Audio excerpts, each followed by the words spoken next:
Aloha everyone! Welcome back to Mami Sha in Hawaii's channel. And today ay babanlawan natin yung mga peras na binigay nila sa amin. Binigay ng isang auntie ko sa amin. At ang dami. Ito. Look guys. Ang dami. Ang dami. Nung nakaraang, nung 2 weeks ago, binigyan na naman niya ako ng isang box na peras. Maliliit na peras ang mga ito, brown na peras, pero ang tatamis pag nahinog. Kahit hindi hinog, matatamis. Hugasan natin. See, daming blessing. Daming blessing na naman, guys. Daming mga prutas dito. Kung malapit lang sana dyan sa Pilipinas, ay ang ganda sana. Ang mahal ng mga prutas dyan sa Pilipinas, guys, di ba? Magkano na yung isang piraso ng apple dyan? Apple lang ang nakakaya kong bilihin nung college ako. 10 pesos pa lang noon.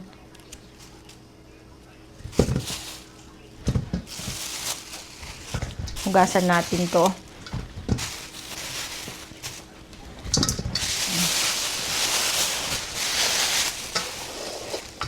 Pears. Gagamitin kong itong alkaline water natin, yung kanjen machine.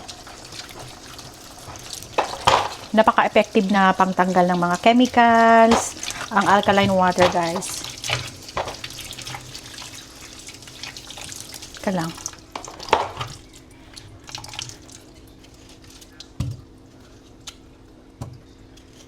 Okay pa to. Babalatan ko na lang tapos kakainin ko mamaya. Sayang naman. Tanggalin lang natin yung sirang parte niya.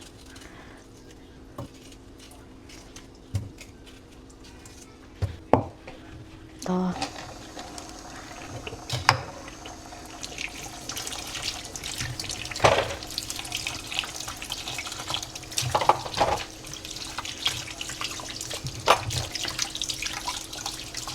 Sabi namin sa mga magulang namin, pag nagtatawagan kami, bili naman kayo ng mga fruits ninyo para naman meron kayong vitamina sa katawan, sabi namin. Pero sabi naman nila, ang mahal-mahal ng prutas na daw dyan sa Pilipinas. And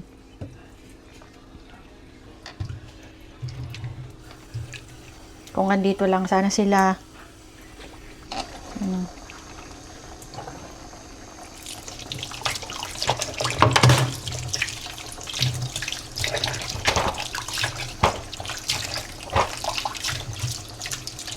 bigay lang naman tong mga to, ayuda from the government.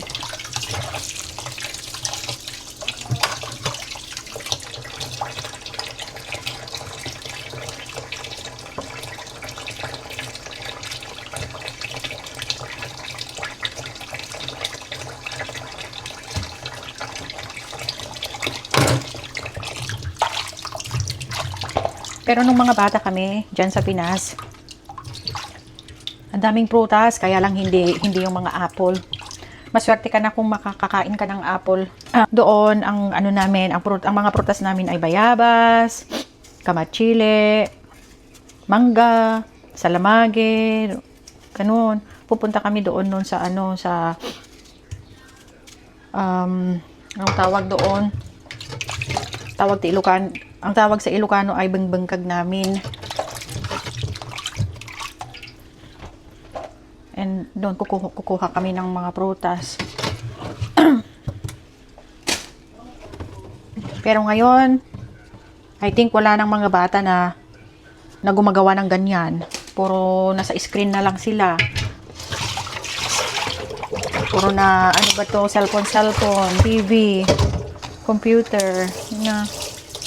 Yun na lang.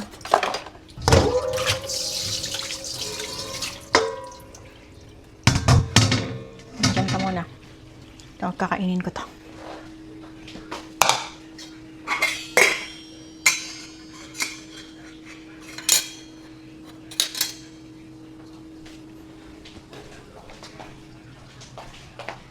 So habang kinakain natin tong peras, magkwentuhan tayo. Alam niyo nung mga bata kami, hindi kami nawawala ng prutas. Kaya lang hindi prutas na, yung sinabi ko kanina, hindi apple, hindi grapes, kundi yung mga nakukuha lang sa bakuran o kaya sa may bukirin, pero hindi yung doon sa ano, malapit sa kabahayan naman, pero ano bang tawag doon? Ewan kong sa Tagalog. Doon kami naglalaro. Naalala ko pa, during summer sa amin, ang daming mga bunga ng kamatsile, mga duhat, at lata-lata yung ano namin, nakukuha namin, ibibilad namin yon, tsaka kakainin namin during rainy season na. Ganyan ang na-experience namin. Ang saya. Alam ko may mga nakaka-relate sa akin, especially yung mga nasa nasa kabundukan or nasa liblib na mga lugar. Alam kong na-experience yun rin ang mga na-experience namin, especially yung mga 80s, 90s na mga kabataan. Ang swerte natin noon, di ba? Wala pang internet, wala pang social media noon. Basta't pagdating namin sa after school na, sa hapon na, yung mga kadaran ko, naglalaro kami, yung mga larong patintero, tumbang preso, yung sipa, ang dami-dami at ang saya-saya noon. Yan, larong bahay-bahayan ba yun sa Tagalog? Naalala ko yung mga kaedaran ko, at saka marami rin akong mga pinsan na parehas kami ng edad, o tsaka 2 years apart lang or 2 years older lang sa amin. Yun, naglalaro kami ng bahay-bahayan. At kunyari, kami yung mga anak, yung mga mas nakatatandang pinsan, at mga kapatid sila daw, kunyari yung nanay at tatay, ganun. At saka alam nyo ba yung mga balat ng sigarilyo noon, yung may silver o kaya gold, yun ang pera namin, parang pera-pera namin, at saka parang nagluluto-lutuhan kami, ganun, ang saya-saya lang. Gusto kong ma-experience yung mga anak ko ang ganung experience sana, kaya lang wala na yung mga yun, hindi na uso. Nasa digital world na tayo, kaya nasa harap lang sila ng mga computer, tablets, and cellphones nila. Swerte kaming mga 80s and 90s na kabataan kasi naranasan namin ang mga ganong experiences, at naranasan rin namin itong bagong era or new era. Or sa inyo po sa inyo guys, ano po yung naranasan ninyong mga laro ng mga kabataan ninyo? O yung mga kagaya kong nasa 40 na, alam ko nga nakaka-relate kayo. O yung mga mas bata, yung nasa 30s pa, I think naranasan pa rin nila yon. 10 taon na hindi kami nakabakasyon sa Pilipinas, kaya ang dami ng nag-evolve na talaga ang buhay ng mga tao siguro dyan. And according sa mga namin, sa mga kapatid, mga kapamilya, parang nasa na sila, parang nasa city na rin sila, yung mga tao doon sa aming bayan, or sa liblib na lugar namin. Isa lang yung pag umuwi ka galing city, nung nag-aaral pa ako ng kolehiyo, pag uuwi ka papunta sa inyong baryo, isa lang ang jeep na nagbibiyahe noon sa isang araw. Ang dami-daming karga niya, ang daming mga tao rin sa tuktok ng jeep. Ewan ko lang kung nakaka-relate kayo. Yung mga taga-baryo na kagaya ko, I think makaka-resonate kayo, makaka-relate kayo sa mga sinasabi ko. Oo. At saka madalang lang talaga na makapunta kami noon sa city o sa bayan, kasi yun nga, walang pera. At saka pag pupunta ka sa bayan, talagang may intention ka na pupunta. For example, bibili ka ng mga kailangan sa bahay, yun. Pero like once a month, ganun. Hindi pa once a month, pag nagtsyenda ka o naggrocery ka for the necessities, kailangan pang maramihan na, kasi matagal ka na namang pupunta, babalik. So, pag meron ka namang sapat na pera, damihan mo na yung bibilhin mo, kasi yung pamasahe rin mahal. I think wala nang jeep na pampasahero sa amin.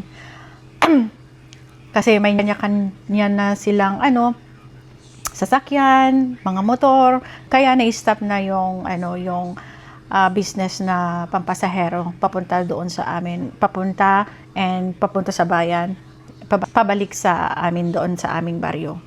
Wala na daw.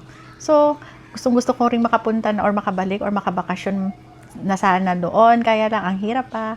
Ang hirap pa ng sitwasyon kasi ang dami nga nating linalabanan na mga karamdaman at I think at this moment hindi ko pa kaya mag-travel ng pagka layo-layo at pagkahaba-habang biyahe. And isa pa, wala pa tayong ipon, so mag-ipon muna tayo, no? Yung mga kagaya ko rin na atat nang umuwi sa Pilipinas pero wala pang kakayahan na umuwi. Just pray lang po, wag po kayong mag-aalala, wag po tayong mag-alala. Time will come na makakabalik rin tayo doon sa ating inang bayan na sabi nga nila. Yeah, at meron kasi pa akong maliit na na bata, kaya mahirap kung may maliit kang bata na travel. Palalakihin muna natin siya. Yung mga teenagers namin, kayang-kaya na nilang bakasyon, kaya lang dito na sila lumaki.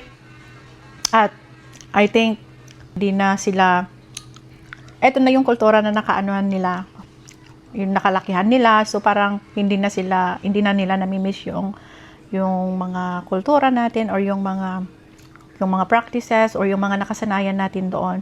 Mga bata pa sila nung pumunta sila dito, yung mga teenagers namin, mga 4 and 5 ata nung pumunta sila dito, kaya parang nakalimutan na nila kung ano yung nakagis na nila doon.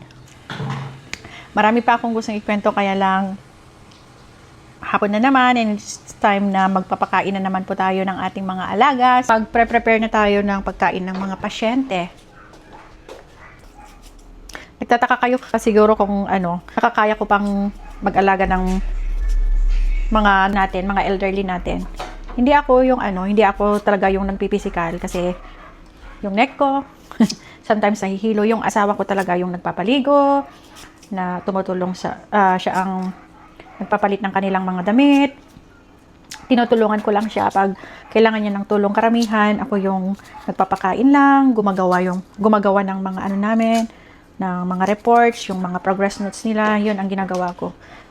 And yung asawa ko talaga yung primary na caregiver. Siya talaga yung nakapangalan dito sa foster home namin, sa maliit na business namin. Pero iba yung fulfillment talaga kung nakasanayan na tao o yung mga matatanda ang inaalagaan mo. Kasi para sa akin, parang inaalagaan ko na rin yung mga magulang ko na malayo sa akin. And syempre, ito ang nakasanayan natin kasi ito ang trabaho natin noon sa Pilipinas. Yung calling mo na yung parang yung calling mo bilang nasa healthcare na profession rin tayo.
So, see you next time again. And if you had enjoyed this, yung istorya natin, o itong video na to, please, pa-comment naman po, pa-like and share, and don't forget to tap your notification bell para naman magpapakita lagi yung mga videos ko sa inyo if meron akong mai-upload. So, thank you. Mahalo guys.